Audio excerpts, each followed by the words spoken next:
오늘 말씀은 이사야서 16장입니다.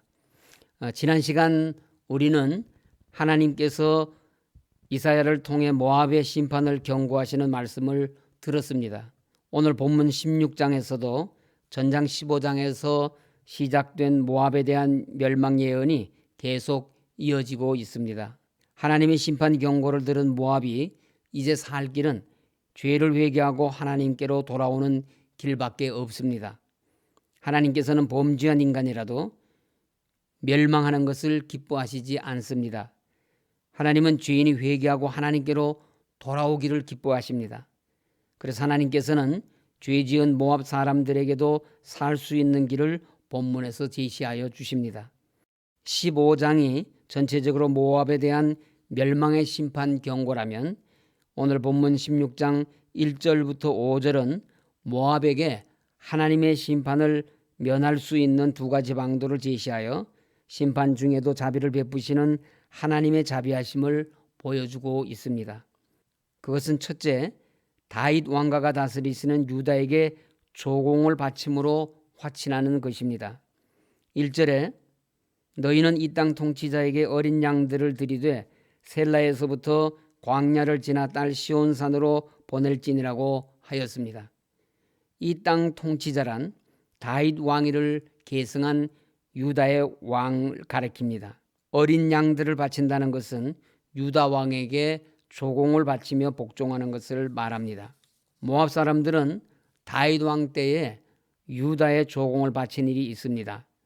그리고 이스라엘이 남북으로 분열된 후에는 북이스라엘에 대한 복종의 표시로 여호람 왕에게 어린 양 10만 마리와 숫양 10만 마리 털을 조공으로 바쳤습니다.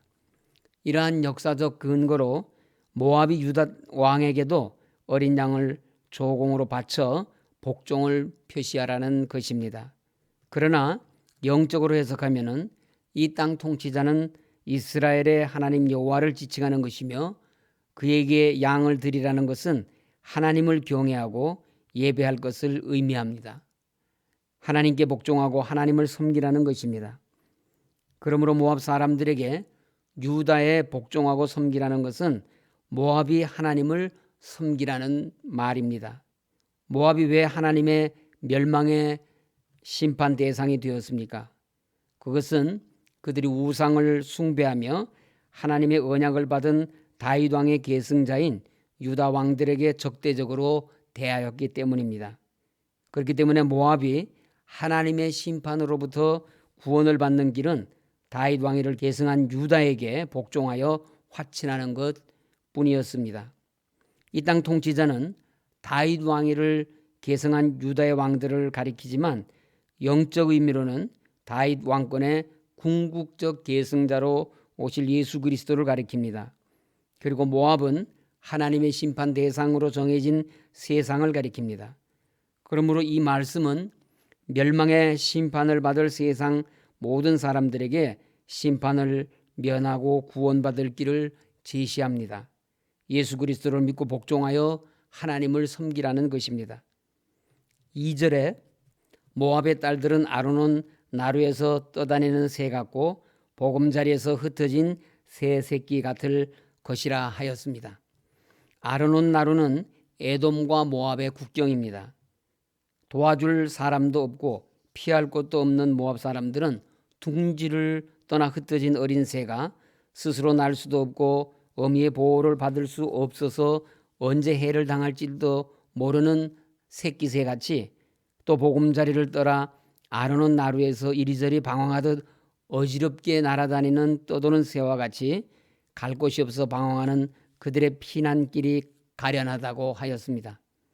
이는 결국 모압이 유다 왕에게 결국 복종해야 하는 이유는 그렇게 하지 않으면 앞에서 하나님께서 경고한 것과 같은 국난을 맞게 될 것이라는 것입니다. 유다의 도움을 청하여 화친하지 않으면 모압 전 백성이 하나님의 심판으로 멸망할 수밖에 없는 위태로운 상황에 처해 있기 때문인 것을 보여주고 있습니다. 모압의 딸이란 이스라엘 백성을 시온의 딸이라고 말하는 것처럼 모압 백성을 가리킵니다. 그러므로 모압 백성이 살 길은 죄를 회개하고 하나님께로 돌아오는 것뿐입니다. 하나님을 경외하지 않고 악을 행하는 자들에게는 멸망의 심판이 있을 뿐입니다. 마음을 찢고 베옷을 입고 제위에 앉아 죄를 회개하고 눈물을 흘리며 하나님께로 돌아오기 전에는 그들 앞에는 심판이 있을 뿐이며 소망이 없습니다. 회개하는 것만이 그들에게 안전이 보장되는 길입니다.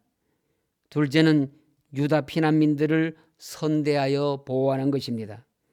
아수리의 침략으로 피난민이 된 유다 백성들을 도와주어서 다윗 왕권이 다시 굳게 설 때 그 축복에 동참하라는 것이었습니다. 3절 이하를 보시면 너는 방도를 베풀며 공의로 판결하며 대낮에 밤같이 그늘을 지으며 쫓겨난 자들을 숨기며 도망한 자들을 발각되게 하지 말며 나의 쫓겨난 자들이 너와 함께 있게 하되 너 모압은 멸절하는 자 앞에서 그들에게 피할 곳이 되라 하였습니다. 여기에서 방도를 베풀며라는 말은 지혜롭게 행동하라는 말입니다.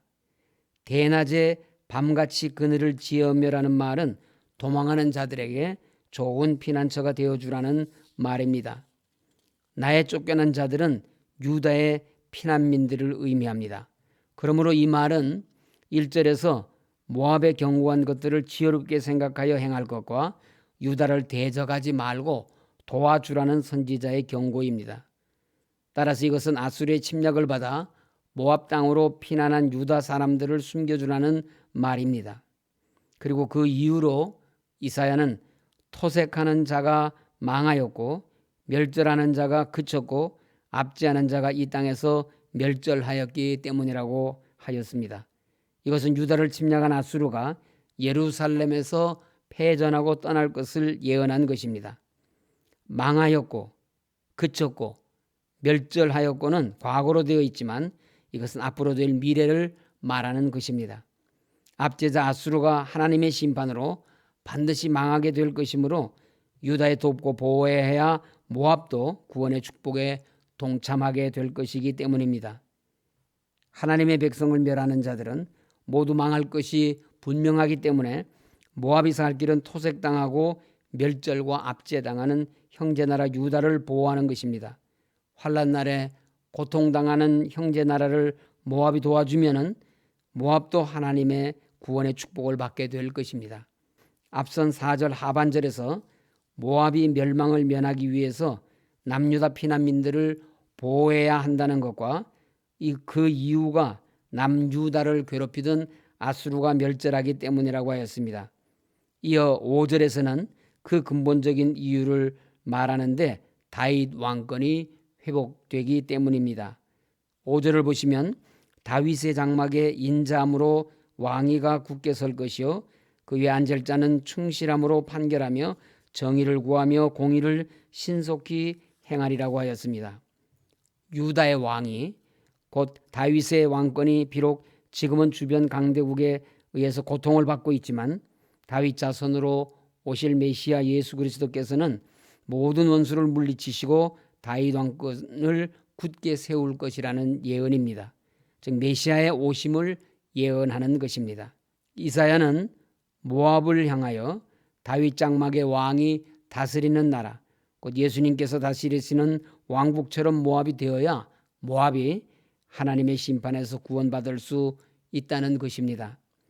그러면서 오실 메시아 예수 그리스도의 통치의 특징을 설명하고 있습니다. 세상의 통치자는 임의대로 판결하고 설령 의를 행하더라도 더디하지만 메시아는 만사를 공의로 신속히 판결함으로써 억울한 사람이 없는 통치를 하실 것입니다. 토색하는 자이고 멸절하는 자이며 압제하는 자인 아수르와 메시아 왕국의 통치를 대조하는 이유는 모압이 유다에 복종할 것을 촉구하기 위해서입니다. 모압이 왜 유다에게 도움을 요청해야 하는가 하면 그들의 심판이 하나님께로부터 온 심판이기 때문입니다. 비록 모압을 치는 군대를 여호와께서 보내셨음에도 불구하고 왜 모압이 시온으로 피하는 것이 옳은가 하면 다윗의 장막에서 오는 통치자가 구원을 행하시기 때문입니다. 그의 보호자는 자비와 사랑에 의해 세워지며 그 자리에 앉는 메시아는 믿음과 신실함으로 공의를 신속히 처리하며 정의를 구하고 행하실 것이기 때문입니다. 말씀을 마치겠습니다.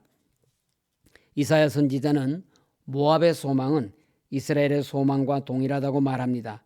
모압의 살 길은 메시아라는 것입니다. 메시아가 다스리는 나라는 정의를 구하며 공의를 미루지 말고 신속히 행해야 합니다. 하나님의 나라가 바로 이런 나라입니다. 성도는 메시아이신 예수 그리스도의 나라 백성입니다. 하나님께서는 우리가 이렇게 살기를 원하십니다. 우리 모두 예수님을 우리의 주와 왕으로 섬기는 믿음을 끝까지 지켜서 마침내 그리스도의 영원한 나라가 도래할 때에 그분의 통치를 받는 하나님의 백성이 되어 예수님 밖에 있는 사람들이 누릴 수 없는 하늘의 영광을 받으실 수 있기를 간절히 소원합니다. 기도하겠습니다. 하나님 아버지, 저희들이 오직 예수 그리스도만 바라보며 믿음으로 살게 하여 주시옵소서. 주님 몸 되신 교회 속히 회복시켜 주셔서 온 성도들이 하나님의 영광을 위하여 살 수 있도록 역사하여 주시옵소서. 오늘도 흩어져 있는 우리 모든 성도들 하나님께서 은혜의 장중에 붙들어 주시옵기를 원하오며 예수님 이름으로 기도드립니다. 아멘.